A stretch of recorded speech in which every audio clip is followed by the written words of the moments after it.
একটা সময় ছিল যখন ইতালির কিছু গ্রামে সূর্য ডোবার পর মানুষ ঘরের বাইরে বের হতো না, কারণ রাত নামলেই শুরু হতো এক অন্য শাসন, যেখানে পুলিশের আইন কাজ করতো না, কাজ করত বন্দুকের গুলি।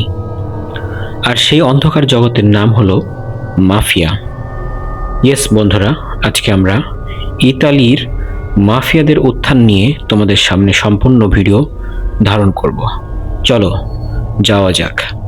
আজকের এই বিশাল ডকুমেন্টারিতে আমরা দেখাবো কিভাবে ইতালির দরিদ্র কৃষকদের মধ্য থেকে জন্ম নেয় পৃথিবীর সবচেয়ে ভয়ঙ্কর অপরাধ সাম্রাজ্য। কিভাবে তারা নিয়ন্ত্রণ করে রাজনীতি, ব্যবসা, পুলিশ, আদালত, এমনকি পুরো দেশ। এই গল্প শুধু অপরাধের নয়, এই গল্প ক্ষমতা, রক্ত, বিশ্বাসঘাতকতা এবং মৃত্যুর। ইতালি একসময় একক রাষ্ট্র ছিল না। দেশটি ছোট্ট ছোট্ট রাজ্যে বিভক্ত ছিল। বিশেষ করে দক্ষিণের স্কিলি অঞ্চল ছিল ভয়াবহ দারিদ্র্যের মধ্যে। সেখানে কৃষকরা ছিল খুবই অসহায়, জমিদাররা ছিল নিষ্ঠুর, প্রশাসন ছিল খুবই দুর্বল, পুলিশ ছিল দুর্নীতিগ্রস্ত।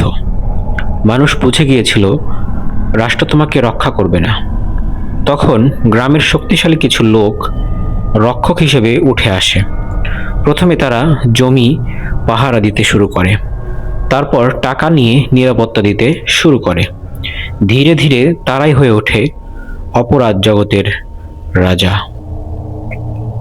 ওমিরটা মাফিয়াদের সবচেয়ে ভয়ঙ্কর নিয়ম ছিল, অর্থাৎ পুলিশের সাথে কথা বলা যাবে না, বিশ্বাসঘাতকতা করা যাবে না, সংগঠনের গোপন তথ্য ফাঁস করা যাবে না। যে এই নিয়ম ভাঙত সে আর কখনোই বেঁচে ফিরত না। দোকানদারকে বলা হতো, আমাদের টাকা দাও, আমরা তোমাকে নিরাপত্তা দিব। যদি কেউ টাকা না দিত, দোকান পুড়িয়ে দেওয়া হতো, সন্তান অপহরণ করা হতো এবং পরবর্তীতে খুন করা হতো। এভাবেই জন্ম নেয় রাশিয়ান মাফিয়াদের জীবন কাহিনী। মানুষ ভয়ে টাকা দিতে শুরু করে, আর মাফিয়ারা ধীরে ধীরে ধনী হতে শুরু করে। এই নামের অর্থ আমাদের বিষয়। এটি ছিল পৃথিবীর সবচেয়ে সংগঠিত অপরাধ নেটওয়ার্কগুলোর একটি। তাদের গঠন ছিল সেনাবাহিনীর মতো, কোসা নস্ট্রা। নতুন সদস্যের আঙ্গুল কেটে রক্ত বের করা হতো, তারপর আগুনে জ্বলন্ত একটি ছবির ওপর শপথ নিতে হতো, আমি যদি বিশ্বাসঘাতকতা করি আমার পরিণত এমন অবস্থা হবে যে আমি আগুনের মতোই পুড়ে ছাই হয়ে যাব। 1900 সালের দিকে লক্ষ লক্ষ ইতালিয়ান অভিবাসী যায় ইউনাইটেড স্টেটে, বিশেষ করে নিউ ইয়র্ক সিটিতে। তাদের সাথে অপরাধ চক্র। আল ক্যাপনের উত্থান, এআই ক্যাপন, আল ক্যাপন এর নাম শুনলেই একসময় পুরো আমেরিকা কেঁপে উঠত। তিনি ছিলেন নির্মম, অত্যন্ত বুদ্ধিমান, ভয়ঙ্কর কৌশলী। 1920 সালে আমেরিকায় মদ নিষিদ্ধ করা হয়, কিন্তু মানুষ মদ খাওয়া বন্ধ করেনি। এই সুযোগ কাজে লাগায় মাফিয়ারা। অবৈধ মদের ব্যবসা থেকে তারা কোটি কোটি ডলার আয় করতে শুরু করে। 1929 সাল, শিকাগো শহর। একটি গ্যারেজের ভিতরে 7 জনকে দেওয়ালের সামনে দাঁড় করানো হয়, তারপর মেশিন গান দিয়ে গুলি করা হয়। এই ঘটনাটি ইতিহাসে পরিচিত। পুরো আমেরিকা জুড়ে আতঙ্ক শুরু হয়। ইতালিতে রাষ্ট্রের চেয়ে শক্তিশালী আর কেউ নয়। তিনি হাজার হাজার মাফিয়া সদস্য গ্রেফতার করেন। অনেককে হত্যা করা হয়, অনেকে পালিয়ে যায় আমেরিকায়। একসময় মনে হয়েছিল মাফিয়া শেষ, কিন্তু তারা ছায়ার আড়ালে ফিরে আসে। ওয়ার্ল্ড ওয়ার II, দ্বিতীয় বিশ্বযুদ্ধের সময় মিত্রবাহিনী সিসিলিতে অভিযান চালায়। এ সময় স্থানীয় যোগাযোগের জন্য কিছু মাফিয়া নেতার সাহায্য নেওয়া হয় বলে ইতিহাসে বিতর্ক আছে। যুদ্ধের পর মাফিয়ারা আবার শক্তিশালী হয়ে ওঠে। 1970 ও 1980 দশকে মাফিয়ারা মাদক ব্যবসায় প্রবেশ করে। হেরোইন পাচার শুরু হয়। ইতালি, আমেরিকা, ইউরোপ, বিলিয়ন ডলারের ব্যবসা। যারা বাধা দিত, বিচারক, সাংবাদিক, পুলিশ, তাদের ডাইরেক্ট হত্যা করা হতো। গিওভান্নি ফালকন, তিনি ছিলেন সেই মানুষ যিনি প্রথম সত্যিকারের যুদ্ধ শুরু করেন। তিনি শত শত মাফিয়া সদস্যকে আদালতে দাঁড় করান। এটি পরিচিত ম্যাক্সি ট্রায়াল। কিন্তু 1992 সালে ভয়ঙ্কর বিস্ফোরণে তাকে হত্যা করা হয়। পুরো ইতালি স্তব্ধ হয়ে যায়। Gambino family, Gambino crime family, Genovese family, Genovese crime family, Bonanno family, Bonanno crime family, Lucchese family, Lucchese crime family, Colombo family, Colombo crime family. তাদের ব্যবসা ছিল কি জানেন? তাদের ব্যবসা ছিল জুয়া, চাঁদাবাজি, অস্ত্র পাচার, নির্মাণ ব্যবসা, শ্রমিক ইউনিয়ন নিয়ন্ত্রণ এবং ভয়ঙ্কর মাদক ব্যবসা। দি গডফাদার, স্কারফেস, দি স্পন্স, হলিউড মাফিয়াদের অনেক সময় স্টাইলিশ হিসেবে দেখায়, কিন্তু বাস্তবে তারা শিশু হত্যা করেছে, নিরপরাধ মানুষদেরকে হত্যা করেছে।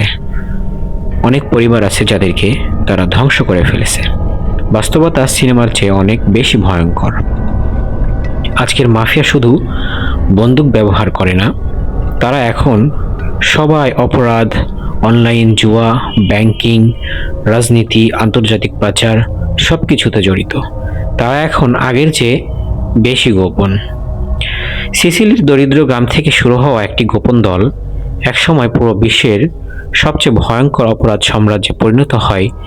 কিন্তু প্রশ্ন এখানে রয়ে গেছে, মাফিয়া কি সত্যি শেষ, নাকি তারা এখনো ছায়ার আড়ালে বেঁচে আছে?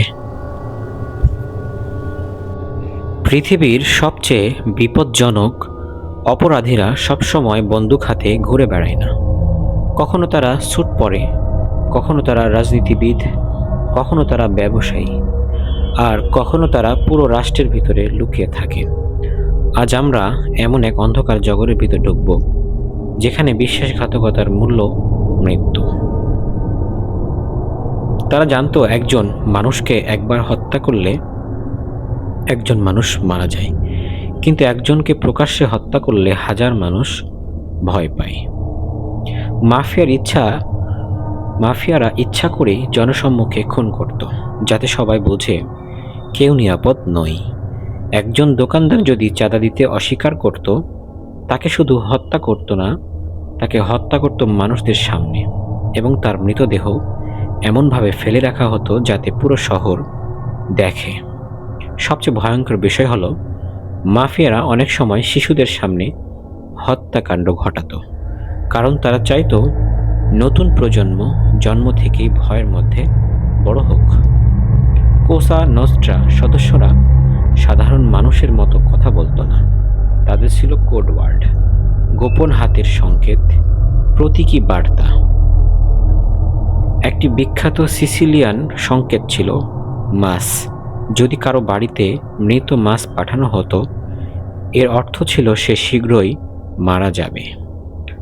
সাইলেন্ট মিটিংস, মাফিয়ারা বসরা কখনো সরাসরি ফোনে কথা বলতো না। তারা গির্জায়, বিয়েতে, অন্তত প্রক্রিয়ার মাধ্যমে গোপনে মিটিং করত, কারণ তারা জানতো পুলিশ সবসময় শুনছে। অনেকে মনে করে মাফিয়া জগতে নারীদের ভূমিকা ছিল না, কিন্তু বাস্তবে নারীরাই অনেক সময় পুরো সাম্রাজ্য চালাতো। অনেক মাফিয়া পরিবারে মাই ছিল আসল সিদ্ধান্তদাতা। পুরুষরা গ্রেফতার হলে নারীরা টাকা পরিচালনা করত, বার্তা আদান প্রদান করত, খুনের নির্দেশ দিত। কিছু নারী তাদের স্বামী হত্যার প্রতিশোধ নিতে পুরো গ্যাং ধ্বংস করেছে। আবার কেউ পুলিশের কাছে তথ্য দিয়ে শত শত মাফিয়া সদস্য ধরিয়ে দিয়েছে। মাফিয়ারা নিজেদের ধার্মিক হিসেবে দেখাতে ভালোবাসে। তারা গির্জায় দান করত, ধর্মীয় মিছিল স্পন্সর করত, পাদ্রীদের সাথে সম্পর্ক রাখত, কিন্তু রাত নামলেই সেই মানুষগুলোই হত্যার নির্দেশ দিত। তারা জানতো মানুষ ধর্মকে বিশ্বাস করে, তাই ধর্মীয় ভাবমূর্তি ব্যবহার করে সাধারণ মানুষের আস্থা অর্জন করত। মাফিয়ারা শুধু অপরাধী নয়, তারা ছিল অসাধারণ অর্থনৈতিক কৌশলবিদ। অপরাধের টাকা তারা সাদা করতে তারা রেস্টুরেন্ট, ক্যাসিনো, নির্মাণ কোম্পানি, হোটেল এই সমস্ত জায়গাগুলিতে ব্যবহার করত। কিছু ব্যাংক কর্মকর্তাকে ঘুষ দিয়ে তারা কোটি কোটি ডলার লুকিয়ে রাখত। অনেক সময় সরকারও বুঝতে পারত না কোন টাকা বৈধ আর কোন টাকা অবৈধ। দরিদ্র পরিবারের শিশুদের ছোটবেলা থেকেই অপরাধ শেখানো হতো। প্রথমে চুরি, বার্তাবহন, নজরদারি, তারপর ধীরে ধীরে খুন। একজন কিশোরকে প্রথম হত্যার কাজ দেওয়া হতো। যদি সে সফল হতো তাহলে তাকে বিশ্বাসযোগ্য ধরা হতো। অনেক সাংবাদিক সত্য প্রকাশ করতে গিয়ে নিহত হয়েছে, কারণ মাফিয়ারা জানতো সত্য তাদের সবচেয়ে বড় শত্রু। তারা সংবাদ মাধ্যমকে ঘুষ দিত, হুমকি দিত, অফিসে আগুন লাগাতো, যাতে কেউ তাদের বিরুদ্ধে কিছু না বলে। অনেকে ভাবতো মাফিয়া বস জেনে গেলেই সব শেষ, কিন্তু বাস্তবে অনেক বস জেলের ভিতর থেকেই পুরো সাম্রাজ্য চালাতো। তারা আইনজীবীর মাধ্যমে, কোর্টের চিঠি, পরিবারের সদস্যদের মাধ্যমে আদেশ পাঠাতো। মাফিয়ারা শুধু ইতালিতে সীমাবদ্ধ ছিল না, তাদের যোগাযোগ ছিল রাশিয়ান মব, জাপানি ইয়াকুজা, লাতিন আমেরিকান কার্টেল। তারা সমুদ্রপথে অস্ত্র, মাদক, মানব পাচার এই সমস্ত কাজগুলি পরিচালনা করত। এই অধ্যায়ে আপনি বিস্তারিতভাবে বলবেন নিখোঁজ মাফিয়া বস, রহস্যজনক বিস্ফোরক, পরিবারের ভিতরে বিশ্বাসঘাতকতা। মাফিয়া বুঝেছিল ক্ষমতার আসল কেন্দ্র রাজনীতি, তাই তারা ভোট কিনত, প্রার্থীদের সমর্থন দিত, সরকারি কন্ট্রাক্ট নিয়ন্ত্রণ করত। কিছু এলাকায় মাফিয়ার অনুমতি ছাড়া কিছুই হতো না। মানুষ বলতো আসল সরকার রোমে নয়, আসল সরকার ছায়ার আড়ালে। আজকের অপরাধ জগৎ বদলে গেছে। এখন মাফিয়ারা hacking, cryptocurrency, dark web, online প্রতারণা, তারা এই সমস্ত কাজগুলি করতে ব্যবহার করছে বিটকয়েন। কিছু গ্যাং কোম্পানির ডেটা হ্যাক করে কোটি কোটি ডলার আদায় করে একটি আধুনিক ডিজিটাল মাফিয়া তৈরি করেছে। কারণ দারিদ্র্য, ক্ষমতার লোভ, প্রতিশোধ, নিরাপত্তাহীনতা অনেকের কাছে মাফিয়া ছিল বেঁচে থাকার একমাত্র পথ। সরকার যখন কঠোর হয়, মাফিয়ারা দুর্বল হয়ে পড়ে, কিন্তু তারা পুরোপুরি কখনো শেষ হয় না, কারণ অপরাধ সব সময় নতুন রূপে ফিরে আসে। মাফিয়া শুধু একটি সংগঠন নয়, এটি এমন এক ধারণা যেখানে ক্ষমতা মানুষের বিবেককে হত্যা করে।